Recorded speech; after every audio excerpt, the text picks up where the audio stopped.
Sangeetha and Hari. எனக்கு இந்த பொண்ணு நடிக்கும் போதே பயங்கர ஆர்வமாக இருந்தது. ஆடிஷன் பண்ணும்போதே ரொம்ப நல்லா நடிச்சிருந்தாங்க. உங்களோட you have done a phenomenal job. Thank you all. யாராச்சும் சுட்டு தான் மன்னிச்சிருங்க. பத்திரிகை நண்பர்கள் ஒன்ஸ் மோர் நன்றி. தேங்க்யூ. அந்த டைமில் கரெக்டாக ஹரி வந்து ஒரு படம் ப்ரொடக்ஷன் பண்ணணும், ஏதாவது நல்ல கதை இருந்தால் சொல்லுங்கள் உங்கள் டீமில் அப்படின்னாரு. ஸோ 2 பேரையும் நான் மீட் பண்ண வச்சேன். அது மட்டும் தான் நான் பண்ணது. ஸோ என்ன ப்ரொடியூசர் அப்படின்லாம் சொன்னார். இல்லை ஹரி தான் பணம் போட்டிருக்கான், அவர் சிந்தனையை போட்டிருக்காரு. ஸோ இது அவங்க படம். பட் நான் வந்து இப்படி ஒரு நல்ல படம் வரத்துக்கு மாரல் சப்போர்ட்டாக இருக்கணும் அப்படிங்கிறதுனால ப்ரெசென்ட் பண்ணியிருக்கேன். அவ்வளோதான் இதில் என்னோடய பங்கு. ஸோ அதனால் இந்த படம் பேசக்கூடிய அரசியல், சமூகம், அது குறித்தான அக்கறை, இது எல்லாமே எழிலோடது தான். ஸோ அதை வந்து எக்ஸிக்யூட் பண்ணது ஹரி. ஸோ இப்படி ஒரு சின்ன படத்தை தன்னுடைய உழைப்பை போட்டு இந்த புதுமுகங்கள் பண்ணியிருக்காங்க. ஹீரோயின் கிட்டத்தட்ட 50 பேருக்கு மேலே இதில் நடிச்சிருக்காங்க. ஸ்ரீதர் அவர் ஒளிப்பதிவு பண்ணியிருக்காரு. ஸோ இவ்வளோ பேருடைய உழைப்பும் சமூகம் சார்ந்த ஒரு அக்கறையில் வெளிப்படுதுன்னு நினைக்கிறேன். அதுக்கு வந்து எப்போவுமே புது திறமையாளர்களுக்கு நிச்சயமாக நீங்கள் சப்போர்ட்டாக இருப்பீங்க. அப்படி இந்த படத்துக்கும் உங்கள் சப்போர்ட்டை கொடுக்கணும்னு வேண்டிக்கிறேன். Thank you very much. ஃபஸ்ட்டு நம்ம என்னென்னமோ பண்ணணும்னு நினைப்போம், ஆனால் அது வந்து அமையணும், தானாக அமையும். சம்டைம்ஸ் நம்ம என்ன தான் ட்ரை பண்ணாலும் சம்டைம்ஸ் தானாக அமையும். அப்படி ஒரு டைமில் வந்து ஸ்ரீதர் சார் தான் இந்த படத்துக்கு எனக்கு ரெஃபர் பண்ணார். திடீர்னு ஃபோன் பண்ணி இந்த மாதிரி ஸ்பாட்டு ஒர்க் பண்ணோம் வாங்க அப்படின்னு சொன்னார். நான் சரி ஒர்க் பண்ண போகிறோம் அப்படின்னு சொல்லிட்டு தான் நம்ம போனோம். அங்கே போனால் டோட்டலாக அது வேறு மாதிரி இருந்தது. ஸோ கரும்பு தோட்டத்துக்குள்ளே ஃபஸ்ட் டேவே இறக்கி விட்டாங்க. ஸோ லேப்டாப்லாம் பயங்கர ஹீட்டு, ஃபுல்லு ஹீட்டில் தான் ஒர்க் பண்ணியிருந்தோம் அது.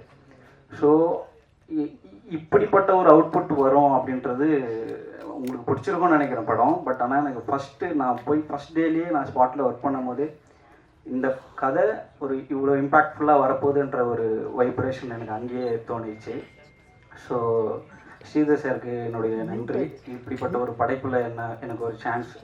ஏன்னா சில பேரால் சிலது நடக்கும் அப்படின்றது தான் சினிமாவில் கான்செப்ட். எங்கேயுமே என்னை நானே உருவாக்கிக்க முடியாது இதில். ஸோ அதுக்கு ஸ்ரீதர் சாருக்கு ரொம்ப நன்றி. அப்புறம் வந்து இப்படிப்பட்ட ஒரு படைப்பு, இப்படிப்பட்ட ஒரு எழுத்து, இப்படிப்பட்ட ஒரு மூளை எழில் பெரியவடி சாருக்கு என்னுடைய மனமார்ந்த நன்றி. ஏன்னா நம்ம எடிட் பண்ணும்போதும் ராஜமுருகன் சார் என்ன சொல்லுவாருன்ட்டு ஒரு மைண்ட் செட்லேயே நான் இருந்தேன். அப்புறம் அவர் வந்து நிறைய விஷயங்கள் நிறைய லேயர்ஸ் ஒர்க் பண்ண அது ஷைன் ஆகும் போது ரொம்ப ஹாப்பியாக இருந்தது. ஆனால் ஒரே ஒரு விஷயம் மட்டும் எனக்கு மைண்ட் செட்டில் இருந்தது, இந்த கதையை எக்காரணத்து கொண்டும் நம்ம சின்ன பையன்றதுனால நம்ம சின்ன பையன் பண்ணிட்டான்ற ஒரு விஷயம் வரக்கூடாது அப்படின்றதுல ரொம்ப கான்ஷியஸாக இருந்தேன். ஸோ அதனால தான் நிறைய ட்ரை பண்ணிகிட்டே இருந்தோம். ஸோ ரொம்ப நன்றி சார், இப்படிப்பட்ட ஒரு படைப்பில் என்னையும் ஒரு அங்கமாக சேர்த்துக்கினதுக்கு. படத்தில் நடித்த எல்லா ஆர்டிஸ்ட்டுமே பயங்கரமான ஹார்ட் ஒர்க் போட்டிருக்காங்க. நீங்கள் பார்த்ததை விட பல மடங்கு வந்து ஸ்பாட்டில் இருந்தது. ஸோ இப்படிப்பட்ட படம் கரெக்டாக போய் சேர்க்கறது உங்களுடைய ஒரு ஒரு ஒரு நல்ல இன்டென்ஷனாக இருந்ததுன்னா நல்லாயிருக்கும்ன்ட்டு என்னோட நம்பிக்கை. ஹரிபுரக்கும் ராஜமுருகன் சாருக்கும் ரொம்ப நன்றி. அப்புறம் வந்து இந்த படத்தில் வந்து இவ்வளோ காலங்களில் இவ்வளோ மாதங்களில் என் கூட வந்து இருக்கும்போதும் இல்லாத போதும் எல்லா சுச்சுவேஷன்லேயும் என் கூட இருந்த என்னுடைய அசிஸ்டன்ட் டீம் ஸ்ரீஜெய் அண்டு சித்தார்த்துக்கு ரொம்ப நன்றி. அப்புறம் வந்து எல்லா சூழ்நிலைகளிலையும் எந்த சுச்சுவேஷனும் இந்த டெக்னீஷியனாக மாற்றிடலாம் அப்படின்ற சுச்சுவேஷன் எதுவுமே க்ரியேட் ஆகாமல் என்னை பாதுகாத்த என்னுடைய இயக்குனருக்கு ரொம்ப நன்றி. அப்புறம் இதில் நடித்த எல்லாருக்குமே ரொம்ப சப்போர்ட்டிவாக இருந்த ப்ரொடியூசருக்கும் ரொம்ப நன்றி. அதுக்கப்புறம் இந்த படத்தில் வந்து எல்லா சுச்சுவேஷன்லேயும் ட்ராவல் பண்ண ராம், சில பேர் இருப்பாங்க ப்ராஜெக்டில் இருக்க மாட்டாங்க, ஆனால் அசிஸ்டன்ட் டைரக்டர் ராம் வந்து இப்போ வரைக்குமே ஓடிட்டு தான் இருக்கிறாரு. அவருக்கும் இந்த நேரத்தில் ரொம்ப நன்றியை தான் தெரிவிச்சுக்கிறேன். ஸோ இந்த மாதிரி ஒரு அழகான ஒரு படைப்பை வந்து எந்த மிஸ்டேக் இருந்தாலும் அது ஓகே, நீங்கள் அப்ரிஷியேட் பண்ணுங்கள். ஆனால் நல்ல விஷயங்களை கொஞ்சம் நீங்கள் கொடுத்தீங்கன்னா இந்த மாதிரி படங்கள் கொஞ்சம் நல்லா வரும்ன்ட்டு நான் நம்புகிறேன். ரொம்ப நன்றி. முதல்ல ப்ரெஸ்ஸுக்கும் மீடியாவுக்கும் நாங்கள் நன்றி சொல்லிக்கிறோம்.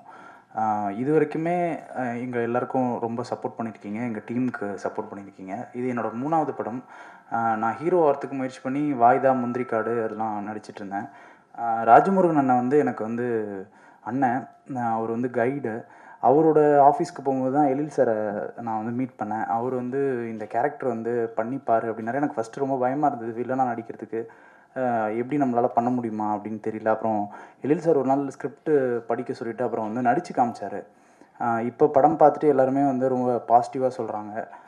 நல்லா நடிச்சிருக்க, அந்த கன்னட மொழி வெறியனாகவே வாழ்ந்திருக்க அப்படிலாம் சொல்கிறாங்க. அந்த கிரெடிட் முழுக்க வந்து அவரோட ஸ்கிரிப்டுக்கும் அவர் உருவாக்குன அந்த பாடி லாங்குவேஜுக்கும் அவர் சொல்லிக் கொடுத்த ஆக்டிங்க்கும் தான் வந்து அது போய் சேரும்.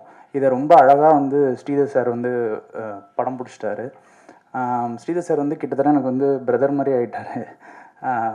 ஷூட்டிங் ஸ்பாட்டில் நானும் அவரும் தான் நிறைய ஸ்பெண்ட் பண்ணோம். அப்புறம் ஒரு மாதம் எங்களுக்கு வந்து திருவண்ணாமலையில் ஒரு வீடு ரெண்ட் எடுத்து எங்களுக்கு வந்து ரிஹர்சல்ஸ் கொடுத்தாங்க. அறிவு, சுகுமார் அவங்க 2 பேரும் வந்து NST Pondicherry university drama scholars. அவங்களுக்கும் இந்த நேரத்தில் நன்றியை சொல்லிக்கிறேன். அப்புறம் ஹீரோயின் வந்து கிளைமேக்ஸில் ரொம்ப கஷ்டப்பட்டு நடித்தாங்க. டைரக்டர் வந்து காம்ப்ரமைஸே ஆக மாட்டார். சில நேரத்தில் வந்து அவங்கள அடிக்கிற இடம்லாம் வரும். எனக்கே வந்து மனசு ரொம்ப கஷ்டமாக இருக்கும், அடிக்கணுமா அப்படின்னு சொல்லிட்டு அவர் அடிச்சிட சொல்லுவார். அதெல்லாம் வந்து பொறுத்துக்கிட்டு ரொம்ப இப்படி ஒரு கேரக்டரை அந்த கிளைமேக்ஸை வந்து வேறு யாராவது பண்ணுவாங்களா அப்படிங்கிறது எனக்கு கொஞ்சம் சந்தேகம் தான். அது ரொம்ப நல்லா பண்ணியிருக்கீங்க.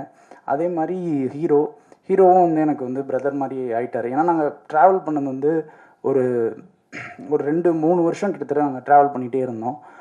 அப்புறம் வந்து நம்ம ஆர்ட் டைரக்டர் சார், எடிட்டர் சாம், அப்புறம் ஃபைட் மாஸ்டரிங் இல்லை, எல்லாருக்கும் நன்றி சொல்லிக்கிறேன். அப்புறம் ஜெய்க்கும் எனக்கும் வந்து போட்டி வந்துருச்சு, யார் சூப்பராக நடிக்க போகிறோம் அப்படின்னு சொல்லிட்டு. அந்த போட்டி வந்து உருவாக்குனது வந்து டைரக்டர் தான். அவர்கிட்ட போய் சொல்லுவார் புகழ் சூப்பராக நடிப்பான் அப்படின்னு சொல்லுவார். என்கிட்ட வந்து சொல்லுவார் ஜெய் வந்து மிரட்டுவான், நல்லா வந்து பக்கத்துலேயே போக முடியாது அப்படின்னு சொல்லுவார். போட்டு நாங்கள் நடிச்சிருக்கோம். சின்ன பசங்க தான், எந்த அளவுக்கு நாங்கள் வந்து பெர்ஃபார்ம் பண்ணியிருக்கோம் அப்படிங்கிறத நீங்கள் தான் ஜட்ஜ் பண்ணோம். இதில் வந்து பெரிய இழப்புகள் நடந்தது. குரு அண்ணன் வந்து இருந்தார், அவர் இப்போ இல்லை. அதே மாதிரி வந்து எங்கள் கூட ஒர்க் பண்ண ஸ்ரீதர் சார், அவரும் இல்லை. அது வந்து அவங்க 2 பேரையும் நாங்கள் வந்து ரொம்ப மிஸ் பண்ணுறோம். ஸோ எங்கள் டீம் சின்ன டீம் ஒரு சோல்ஃபுல்லான ஒரு ட்ரூத்ஃபுல்லான ஒரு படத்தை கொண்டு வந்து உங்கள் முன்னாடி கொடுத்துருக்கோம். இதை வந்து கொண்டு போய் சேர்க்கறது உங்கள் கையில் மட்டும்தான் இருக்குது, உங்களால் மட்டும்தான் முடியும். அதை நீங்கள் வந்து கண்டிப்பாக எங்களுக்காக பண்ணி கொடுக்கணும் அப்படின்னு சொல்லிட்டு ஒரு பெரிய கோரிக்கையை வச்சு நன்றி சொல்லிக்கிறேன். யாரையாவது விட்டுருந்தால் ரொம்ப சாரி. அசிஸ்டன்ட் டைரக்டர்ஸ் ராம், முகில், எழில் எல்லாருக்கும் வந்து நன்றி சொல்லிக்கிறேன். அப்புறம் மியூசிக் டைரக்டர் ஷான் சார் ரொம்ப நல்லா போட்டிருக்காரு. எனக்கு ஸ்பெஷலாக தீம்லாம் போட்டுக்கிறதா சொன்னாங்க, அதெல்லாம் வந்து எனக்கு ரொம்ப சந்தோஷமாக இருந்தது. ஸோ எல்லாருக்கும் நன்றி சொல்லிக்கிறேன். நன்றி. எல்லாருக்கும் வணக்கம். ஃபஸ்ட்டு நான் எங்கள் டைரக்டருக்கு வந்து பெரிய நன்றி சொல்லிக்கிறேன். ஏன்னா அவர் இல்லைன்னா இந்த இடத்துல வந்து நின்று இருக்க முடியாது. அவருக்கு வந்து பெரிய நன்றி. அதுக்கப்புறம் என்னுடைய ஃபேமிலி, எப்போதுமே என்னுடைய ஆசைக்கு வந்து அவங்க வந்து தடையாகவே இருந்ததில்லை. என்னுடைய ஃபேமிலிக்கு வந்து பெரிய நன்றி சொல்லிக்கிறேன். அதுக்கப்புறம் என்னுடைய உதவி இயக்குனர்கள், அவங்க இல்லைன்னா இந்த படம் இன்றைக்கி இங்கே வந்து இங்கே பராரின்னு ஒரு போர்டு இருந்திருக்காது. எழில், குரு ராமையன், வெங்கட், முகில், கௌரி ஜெயவேல், அவங்க இல்லைன்னா இந்த படம் வந்திருக்காதுங்க. அதுக்கப்புறம் இந்த கதையை நான் வந்து ஜிப்சி டைம்லேயே வந்து எழுதிட்டேன். அந்த படம் முடியும் போது நான் இந்த கதையை வந்து நான் எங்கள் இயக்குனர்கிட்ட சொன்னேன். அப்போ சொல்லும்போது வந்து அவர் வந்து என்னென்னா ஒரு 2-3 கம்பெனிங்களுக்கு 8 போய் உட்கார வச்சுட்டு நான் கதை சொல்கிற வரைக்கும் உட்காந்துருப்பார். ஒரு ஆக்சுவலாக ஒரு 3 மணி நேரம் நான் கதை சொல்கிறேன்னா அவர் வந்து வெளியே உட்காந்துருப்பார். அது ஆக்சுவலாக அந்த பாக்கியம் வந்து எல்லாருக்குமே கிடைக்காது. ஒரு மாணவனை வந்து ஒரு 8 போய் விட்டுட்டு அந்த கதை சொல்கிற வரைக்கும் அந்த பொறுமையாக அவங்க என்ன சொல்கிறாங்க அப்படின்னு கேட்டு நான் ஆக்சுவலாக என்னென்னா எல்லாருக்குமே இந்த கதை பிடிக்கும். ஆனால் ஏதோ ஒரு பாயிண்டில் வந்து அவங்க சின்ன எல்லாருக்குமே ஒரு வந்து தயக்கம் இருந்துச்சு. அப்போ தான் அவரே சொன்னார் ஒரு நாள் வந்து நானே இந்த படத்தை வந்து தயாரிச்சிடுறேன் அப்படின்னு சொல்லும்போது அந்த டைம் கோவிடு நிறைய சிக்கல் இருந்ததுனால வந்து அப்புறம் ஹரியை வந்து இந்த படத்தில் வந்து கொண்டுக்கின்னு வந்தார். ஆக்சுவலாக என்னென்னா இந்தமாரி ஒரு படம் தயாரித்த ஹரிக்கு வந்து முதல்ல என்னுடைய நன்றியை வந்து தெரிவிச்சுக்கிறேன். அதுக்கப்புறம் வந்து ஹரி வந்து ஒரு 90 கிலோ இருந்தார் இந்த படத்தில் வரும்போது. அப்போ நான் வந்து காம்ப்ரமைஸே பண்ணாத, நீங்கள் வந்து ஒரு ப்ரொடியூசராக இருக்கலாம், ஆனால் எனக்கு இந்த படத்தில் நீங்கள் 45 கிலோ இருந்தால் தான் நான் வந்து ஷூட் போவேன் அப்படின்ற மாதிரி நான் வந்து சொல்லிட்டேன். அதுக்கப்புறம் ஹரியை வந்து உடம்பு குறைக்க வச்சு அதுக்கப்புறம் அந்த ஒரு 45ன்னு சொன்னால் 50-55 தான் வந்தார். அதுக்கப்புறம் தான் எனக்கு வந்து சாட்டிஸ்ஃபை ஆச்சு. அதுக்கப்புறம் வந்து சங்கீதா வந்து கிட்டத்தட்ட நான் ஒரு 1500-2000 அந்த தேவகி கேரக்டருக்காக நான் வந்து பார்த்தேன். அப்புறம் சங்கீதா வந்து ஒரு நாள் வந்தாங்க. இதுவும் இந்த 2000ல் ஒன்றா தான் இருக்க போகுதுன்னு தான் நான் வந்து பார்த்தேன். வரும்போதே ஃபுல் மேக்கப்போடு வந்தாங்க. அவங்க வந்தவொடனே ஒரு வாட்டர் பால் கொடுத்து அவங்களோட முகத்தை வந்து கழுவுன்னு சொல்லிட்டேன் நான். அப்புறம் பார்த்துட்டு அவங்களுக்கு ஒரு 4-5 டைலாக் கொடுத்துட்டு பேச சொன்னேன். அவங்க அதை பார்த்தோன்னே அதுக்கப்புறம் தான் முடிவு பண்ணேன். அதுக்கப்புறம் கம்ப்ளீட்டு என்னென்னா திருவண்ணாமலையில் தான் வந்து ஆஃபீஸ் போகணுன்னு முடிவு பண்ணோம். ஏன்னா இந்த தாட் ப்ராசஸ் எல்லாமே எனக்கு வந்து ஜோக்கர்லேருந்து தான் வந்துச்சு. ஏன்னா நாங்கள் ஜோக்கருக்கு வந்து தர்மபுரியில் ஆஃபீஸ் போட்டு அங்கே இருக்கிற அந்த ஊர் மக்களை வந்து நடிக்க வைக்கணும் அப்படின்ற ஒரு முடிவு பண்ண மாதிரி இந்த படத்தையும் திருவண்ணாமலையில் கதைக்களம் நடக்குதுன்னா அங்கே தான் நம்ம இந்த படத்தை எடுக்கணும், அங்கே இருக்கிற மக்கள் தான் நடிக்க வைக்கணுன்றதுல வந்து தெளிவாக இருந்தேன். அதுக்கப்புறம் அங்கே வந்து ஒரு 3 மாதம் ரிஹர்சல். அதில் வந்து ஒரு 50 ஆர்டிஸ்ட்டுங்க. அந்த 50 ஆர்டிஸ்ட்டுமே வந்து national school drama, Delhi university, Pondicherry university, Thanjavur university, Bangalore university இதில் படித்த ஸ்டூடெண்ட்டுங்க. நீங்கள் பார்த்த கேரக்டரில் எல்லாமே அவங்க எல்லாருமே அதில் ஒரு 15 பேர் வந்து பிஹெச்டி ஸ்காலருங்க, டாக்டரேட்டுங்க நாடகத்துறையில். அப்புறம் ஒரு 6-7 வந்து பேராசிரியர்கள். ஏன்னா அவங்க எல்லாருக்குமே இந்த கதையினுடைய தன்மை தெரியும். அந்த ஆக்சுவலாக அந்த 50 பேருமே என்னை வந்து நம்பினாங்க. அந்த 3 மாதம் வந்து அந்த 50 பேருக்குமே வந்து ஒரு ஆக்சுவலாக என்னென்னா அந்த 50 பேருக்குமே அறிவு அண்டு சுகுமார். அறிவு வந்து ட்ரைனர், வந்து என்எஸ்டி ஸ்டூடெண்ட்டு, சுகுமார் வந்து பாண்டிச்சேரி யூனிவர்சிட்டியில் வந்து நாடகம். அவங்க 2 பேருமே தான் இதை காஸ்டிங் டைரக்டர். அவன் சுகுமார், அவங்க 2 பேருமே தான் இந்த 50 பேருக்கும் காலையில் ரிஹர்சல்னால் சாதாரண ரிஹர்சல் இல்லை, அது கொஞ்சம் வந்து மிகையாக கூட இருக்கலாம். அவங்களுக்கு ஒரு 5 மணிக்கு காலையில் எழுந்திரிச்சு கரும்பு வெட்டுறதுக்கு வந்து போவாங்க எல்லாருமே, செங்கல் சூளைக்கு வந்து போயிடுவாங்க, வெத்தலை பெரிக்கிற வந்து தோட்டத்துக்கு போயிடுவாங்க. அந்தமாரி இந்த 3 மாதமே எனக்கு அவ்வளோ ஒரிஜினலாக வேணுன்றதுக்காக இவங்க 2 பேருமே அவங்கள எல்லாருமே ட்ரெயின் பண்ணாங்க. அது ட்ரெயின் பண்ணி அந்த 3 மாதம் முடிஞ்ச பிறகு ஒரு நாள் ஃபுல் ரிஹர்சல் பார்த்து தான் ஷூட்டிங்கே போனேன். நான் வந்து ஃபஸ்ட் ஹாஃப் முழுக்க பார்த்துட்டு செகண்ட் ஹாஃப் முழுக்க பார்த்துட்டு, இதை ஏன் நான் சொல்கிறேன்னா வந்து ஒரு படைப்பு அது ஆக்சுவலாக என்ன சொல்லுவாங்கன்னா வந்து அவங்க அம்மா கிட்டேருந்து அந்த கதை வந்து உருவாகும், அவங்க அப்பா கிட்டேருந்து உருவாகும்னு சொல்லுவாங்க. என்னுடைய கதை எங்கள் ஊர் ராஜாபாளத்தில் தான் இந்த கதை வந்து உருவாச்சு. வடதமிழ்நாட்டில் இருக்கிற மக்கள் வந்து ஒரு 6-8 மாதம் அந்த ஊரில் கிடைக்கிற செங்கல் சூளைகளிலும் கரும்பு தோட்டத்திலும் வேலை செஞ்சுட்டு மீதி ஒரு 3 மாதம் வந்து வெளியூருக்கு சென்று பெங்களூர் மாரி ஊருக்கு சென்று இந்த மாம்பழ ஜூஸ் ஃபேக்ட்ரியிலும் ஆந்திரா மாரி ஒரு ஊருக்கு வந்து போவாங்க. அதை தான் இதில் வந்து நான் வந்து கதையாக வந்து சொல்லியிருக்கிறேன். அப்புறம் வந்து டெக்னிக்கல் டீம் அது வந்து எப்போதுமே ரொம்ப ரொம்ப முக்கியம். எனக்கு வந்து ஜோக்கர் பண்ணும்போதே வந்து ஷான் வந்து ரொம்ப நெருங்கிய நண்பன். ஏன்னா எங்களுக்கு வந்து ஜோக்கர் பண்ணும்போது எங்கள் இயக்குனர் வந்து ஃபுல் சுதந்திரம் கொடுத்தாரு. அந்த டைமில் வந்து இந்த பாடகர்கள் எல்லாமே ப்ராப்பராக சினிமாவில் பாடாதவங்க இல்லாமல் நாட்டுப்புற கலைகளில் பாடுறவங்க, கலை இலக்கிய பெருமன்ற மேடைகளில் பாடுறவங்கள தாங்க நம்ம பாட வைக்கணும்னாரு. அப்போ ஷானுக்கும் எனக்கும் வந்து ஒரு பெரிய பாண்டிங் உண்டாய் அதுலேருந்து தான் வந்துச்சு. நான் இந்த கதையை சொன்ன உடனே ஷான் ரோல்டன் வந்து ரொம்ப வந்து இம்ப்ரெஸ் ஆகி பண்ணலான்னு சொன்ன உடனே அதுக்கப்புறம் எனக்கு வந்து உமாதேவி அவங்க வந்து இந்த கதைக்கு வந்து பாடலாசிரியர். அவங்க தான் எல்லா பாட்டுமே வந்து அவங்க தான் எழுதிக்கிறாங்க இந்த படத்தில். அவங்க வந்து எனக்கு என்னென்னா ஷானும் உமாதேவியும் வந்து எனக்கு படம் இதுக்கு முன்னாடியே கொடுத்துட்டாங்க சாங்கு. அவங்க 2 பேரும் இல்லைன்னா இந்த ப்ராஜெக்ட் கண்டிப்பாக நடந்திருக்காது. ஏன்னா அவங்க 2 பேரும் தான் எனக்கு வந்து சாங்கை கொடுத்து நீங்கள் இதை வச்சு எல்லார்கிட்டையும் அப்ரோச் பண்ணிங்கன்னு சொன்னாங்க. அவங்களுக்கு இந்த நேரத்தில் வந்து பெரிய நன்றியை சொல்லிக்கிறேன். அதுக்கப்புறம் தம்பி வந்து ஸ்ரீதர் அவரே வந்து எல்லாத்தையும் வந்து சொல்லிட்டாரு. இன்னொரு விஷயம் சொல்லாத விஷயம் என்னன்னா இந்த படத்துக்காக 6 படத்தை அவர் விட்டுட்டாரு. இந்த படத்துக்காக பராரிக்காக என் கூட ஒரு பெரிய ட்ராவல் பண்ணணும். 6 மாதம் வந்து அந்த ஊரை பார்க்கணும், அந்த ஊர் மக்களை பார்க்கணும், காஸ்டியூம் பார்க்கணும். இந்த படத்துக்கு வந்து காஸ்டியூம் சொன்னால் நீங்கள் நம்ப மாட்டீங்க, வெறும் 8000 ரூபாய்க்கு தான் எடுத்தோம் இந்த மொத்த ஆர்டிஸ்ட்டுக்குமே வந்து காஸ்டியூம் இந்த படத்துக்கு.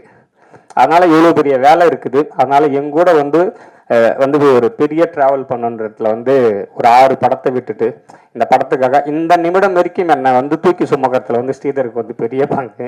நன்றிலாம் இல்லை, ஏன்னா இது வந்து ஸ்ரீதரோட படம், இது வந்து என்னோட படம் இல்லை. அதனால் வந்து ஸ்ரீதருக்கு வந்து பெரிய நன்றி. அதுக்கப்புறம் வந்து எடிட்டர், எனக்கு முதல்ல ஷாமை பார்த்த உடனே வந்து ஒரு சென்னை பையன் ஆள் வந்து மாஸ்க்குலாம் போட்டுக்கின்னு ஒரு மாதிரி குள்ளெல்லாம் போட்டுக்கின்னு இது நம்மளுக்கு செட் ஆகுமா அப்படின்னு சொல்லி நான் யோசித்துக்கினே இருந்தேன். ஆனால் அந்த ஃபஸ்ட்டு நாள் அந்த ஸ்பாட் எடிட்டிங்கில் கரும்பு தோட்டத்தில் வந்து நீங்கள் எல்லாம் பார்த்துருப்பீங்கன்னு நினைக்கிறேன். அங்கே அந்த கரும்பு போக போகிற மாதிரி ஒரு ஷாட்டை வந்து எடிட் பண்ணி காமிச்ச உடனே எனக்கு வந்து ரொம்ப பிடிச்சிச்சு. இந்த படத்துக்கு வந்து சரியான ஆள் வந்து ஷாம் தான் சொல்லி எந்த நேரத்துலையும் என்னை வந்து டென்ஷன் ஆக்கன்ட்டே ஆக்கவே இல்லை. இந்த படத்தில் அந்த நான் வந்து ஷாமோட ஆஃபீஸ்க்கு போனாலே அது வந்து என்னுடைய வீடு. நான் வந்து எவ்வளோ டென்ஷனாக இருந்தாலும் அவங்க வீட்டிலேருந்து எனக்கு சாப்பாடை எடுத்தாந்து அதை கொடுத்துட்டு என்னை வந்து சாப்பிட வச்சு ரிலாக்ஸாக இருங்க சார். ஏன்னா நான் ஷூட்டிங்கில் வந்து சாப்பிட மாட்டேன், அது அவங்களுக்கே தெரியும். ஸ்ரீதருக்கு அவங்களாம் வந்து முதல்ல என்னை சாப்பிட வச்சுன்னுன்றதுல அவங்க எல்லாருமே வந்து குறியாக இருப்பாங்க. ஏன்னா ஒரு ஃபேமிலி மாரி என்னை பார்த்துக்கின ஷாமுக்கு வந்து பெரிய நன்றி. நீங்கள் பெரிய எடிட்டராக வருவீங்க ஷாம், வாழ்த்துக்கள் ஷாம் உங்களுக்கு. அதேமாரி வந்து என்னுடைய ஆர்ட் டைரக்டர் அவரும் அதேமாரி தான். இந்த படத்துக்காக கிட்டத்தட்ட ஒரு 6-7 படங்களை விட்டுட்டு 8 மாதம் என் கூடவே வந்து சுற்றிக்கின்னு இருந்தார் அந்த ஊரில். 8 மாதம் அந்த ஊரில் வந்து எங்கூடையே படுக்கிறது, எங்கூடையே எந்திரிக்கிறது, எதுவுமே நீங்கள் வந்து செட்டுலாம் வந்து போடக்கூடாதுன்னு சொல்லிட்டேன், லைவாக இருக்கணும் அப்படின்னு வந்து சொன்னதுனால ஒரு வாழை மரம் வந்து 2 பேர் வீட்லேயும், நான் வந்து தேவகி வீட்லேயும் மாறன் வீட்லேயும் நான் வந்து வேணும்னு சொல்லிட்டேன். ஆனால் அவர் எனக்கு தெரியாமையே ஒரு 4 மாதத்துக்கு முன்னாடியே வாழை மரத்தை நட்டு நான் ஷூட்டிங் போகும்போது வந்து வளர வச்சிட்டார். அவ்வளோ பெரிய வந்து டெடிகேட்டான ஆள். அவருக்கு இந்த நேரத்தில் வந்து பெரிய நன்றி சொல்லிக்கிறேன். சார் நீங்களும் இந்த படம் வந்தோடனே நல்லா வருவீங்க சார். அதேமாதிரி பார்த்தீங்கன்னா ஃபைட் மாஸ்டர் வந்து ஃபயர் கார்த்தின்னு சொல்லி என்னோட பெரிய சீனியர் அவர். ஆக்சுவலாக என்னென்னா நம்ம இப்போ தான் வந்து ஃபஸ்ட்டு படம் பண்ண வந்துக்கிறோம். நம்ம வந்து ஃபஸ்ட்டு சொன்னதே அவர்கிட்ட வந்து அங்கே இருக்கிற பொருளை வச்சு தான் நீங்கள் வந்து ஃபைட்டுக்கு வந்து நீங்கள் வந்து எக்யூப்மெண்ட்ஸே பண்ணணும்னு சொல்லிட்டேன். அவர் அதை வந்து அவ்வளோ நேர்மையாக எடுத்துக்கினார். அதை எடுத்துக்கின்னு ஒரு சின்ன பையன் சொல்கிறான் அப்படின்லாம் கிடையாமல் எனக்கு என்ன தேவையோ அந்த ஃபைட் அவர் வந்து கொடுத்தாரு. அதுக்கப்புறம் ஃபர்ஸ்ட் ஆஃப் ஆல் என்னுடைய 7 வருஷ பெரிய நண்பர்கள், அவங்களும் இல்லைனா இந்த படம் நடந்திருக்காது. இன்றைக்கி இந்தியாவுடைய டாப் மோஸ்ட் சவுண்ட் டிசைனர் சுரேன் குத்தன், அவங்க இந்த படத்துக்கு வந்து எப்போதுமே இந்த நிமிடம் வரைக்கும் மிக்ஸில் வந்து என்னுடைய அசிஸ்டண்ட்டுங்க நின்றுங்கிறாங்க. அவங்களும் எந்த நேரம் போனாலும் என்னுடைய இன்முகத்தோடு அவங்க என்னை வந்து எப்போதுமே என்னன்னா அவங்க எல்லாருக்குமே நான் வந்து இயக்குனர் ஆயிடணும், பணம் ஒரு பொருட்டு இல்லை அவங்களுக்கு எல்லாருக்குமே. இதில் இருந்த டெக்னீஷியன் அத்தனை பேருக்குமே காசு அவங்களுக்கு வந்து ஒரு பெரிய விஷயம் இல்லை. நான் இயக்குனர் ஆயினும் இந்த கதை மக்களுக்கான கதை, மக்களிடம் சேர வேண்டும் என்பதில் வந்து அவங்க எல்லாருமே பயங்கரமாக இருந்தாங்க. அப்புறம் வந்து பெரிய நன்றியை வந்து சொல்லிக்கிறேன் ஆர்டிஸ்ட். அதுக்கப்புறம் வந்து ஹரிக்கு வந்து ஒரு சென்னையிலேருந்து வந்த பையன், பெரிய கஷ்டமாக தான் இருந்துச்சு. அதை பிடிச்சி அந்த அதுக்குள்ளே கொண்டாந்ததில் வந்து தேங்க்ஸ் சரி, இந்த படம் வந்தோடனே உனக்கு ஒரு பெரிய நல்ல வந்து எதிர்காலம் இருக்கணும்னு நினைக்கிறேன். அதேமாரி சங்கீதா பல டைம் திட்டிக்கிறேன், பயங்கரமாக வந்து டார்ச்சர் கொடுத்துக்கிறேன்னா அந்த வாய்ஸு அதெல்லாம் வரலன்றதுக்காக. அதனால் வந்து அந்த தேவகியாக நீ வந்து இப்போவும் எல்லாரும் என்கிட்ட படம் பார்த்துட்டு அதான் சொன்னாங்க. உனக்கும் வந்து பெரிய தேங்க்ஸ், உனக்கும் ஒரு பெரிய எதிர்காலம் இருக்குது. அதுக்கப்புறம் ஜெயக்குமார், என்னுடைய ஜெயக்குமார் கனவு வந்து என்னுடைய கனவு சுமந்தவன் அவன். இந்த படம் முடியும் போது உங்களுக்கு வந்து தெரிஞ்சிருக்கும், நான் வந்து பிரேம்நாத், அவன் வந்து பாண்டிச்சேரி யூனிவர்சிட்டி. என்னுடைய கனவை அந்த கிளைமேக்ஸில் கொண்டாந்தவன் அவன். அதுக்காக வந்து பெரிய உழைப்பு. அவனை கல்யாணம் ஆன ஆக்சுவலாக 3வது நாள்லேயே அவன் வந்து வந்துட்டான் இந்த படத்துக்காக. நான் வரணும்னு சொன்னேன். அந்த தியாகம்லாம் யாருமே பண்ண மாட்டாங்க. ஒரு கல்யாணம் ஆன 3வது நாளில் வந்து தன்னுடைய புது மனைவியை விட்டுட்டு இந்த ப்ராஜெக்டுக்காக வந்ததில் வந்து மிகப்பெரிய நன்றிடா உனக்கு. உனக்கு வந்து பெரிய எதிர்காலம் இருக்குது. Love you. அதே போல் வந்து புகழ், அவங்க அப்பா வந்து மகேந்திரம் தோழர், அவங்க அப்பா தான் எனக்கு வந்து பழக்கம். அதுக்கப்புறம் புகழுக்கு வந்து எதுவுமே சரியாக அமையலைன்னு அவர் வந்து சொல்லிக்கினே இருந்தார். நான் படம் பண்ணும்போது வந்து ஒரு நாளாக தான் வந்து பண்ணிடுறேன் தோழர் அப்படின்னு சொல்லி அவர் கொடுத்த வாக்குறுதி தான். இது வந்து புகழுக்கு கொடுத்த வாக்குறுதி இல்லை. அதனால் அந்த கேரக்டரை டிசைன் பண்ணிவிட்டு அந்த கேரக்டரை புகழுக்கு வந்து நிறைய சந்தேகம் இருக்கும். அதை வந்து உங்கள் சந்தேகம் எதுவுமே என்கிட்ட கேட்கக்கூடாது, நான் என்ன சொல்கிறேன்னா அதை வந்து பண்ணிவிடுங்க அப்படின்ட்டேன். என்னுடைய பாடி லாங்குவேஜ் நான் என்ன பண்ணுறேன்னா, ஏன்னா இந்த படத்துக்கு எந்த ரெஃபரன்ஸுமே கிடையாது. இந்த படத்துக்கு சாங்குக்கு ஆகட்டும், நடிப்புக்கு ஆகட்டும், கேமராக்கு ஆகட்டும், எதுக்குமே ரெஃபரன்ஸ் கிடையாது. அதனால் புகழ் இந்த படம் வந்த உடனே நீங்கள் ரொம்ப வந்து அடிக்கடி வருத்தப்படுவீங்க, இல்லை தவிர எனக்கு எதுவுமே சரியாக அமையலைன்னு சொல்லி. இந்த படம் வந்தவொடனே நிச்சயம் அது வந்து நடக்கும்னு நான் நம்புகிறேன். அதனால் உனக்கும் வாழ்த்துக்கள். அப்புறம் இந்த படம் அவங்களுக்கும் பெரிய லவ் யூ. சுகுமார், அறிவு, அவனுங்க இல்லைன்னா இந்த ப்ராஜெக்ட் இருந்திருக்காதுன்னு எனக்கு எப்போதுமே தெரியும். ஏன்னா வந்து அவ்வளோ அறிவு வந்து அவ்வளோ சாந்தமாக இருப்பான். நம்ம எவ்வளோ கோவமாக ஷூட்டிங் ஸ்பாட்ஸில் பேசினா கூட அவ்வளோ பயங்கர சாந்தமாக இருப்பான் அவன்.